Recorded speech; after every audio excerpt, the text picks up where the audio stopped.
Suzuki Gixxer FIBS 155 সিসির গাড়ি।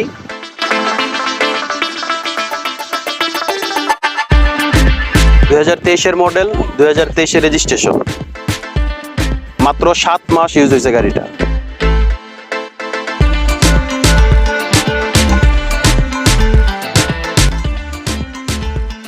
গাড়িটা কিনা হয়েছে 2023 সালের সেপ্টেম্বরের 28 তারিখ। গাড়ির কাগজপত্র একদম আপ টু ডেট করা আছে। গাড়িটা বিক্রি হবে। গাড়িটার দাম, ডিটেলস ভিডিওর শেষের দিকে জানাবো। প্রথমে গাড়ির কিছু গুণগান গাই। ভিডিও ডেসক্রিপশনে বা ভিডিওর স্ক্রিনে গাড়ির ওনারের নাম্বার দেওয়া থাকবে। যারা একদম অল্প বাজেটে গাড়িটা নিতে চান তারা স্ক্রিনে দেওয়া নাম্বারে যোগাযোগ করবেন। গাড়ির জিক্সার FIBS, এটা হচ্ছে ডাবল ডিস্ক সিঙ্গেল চ্যানেলে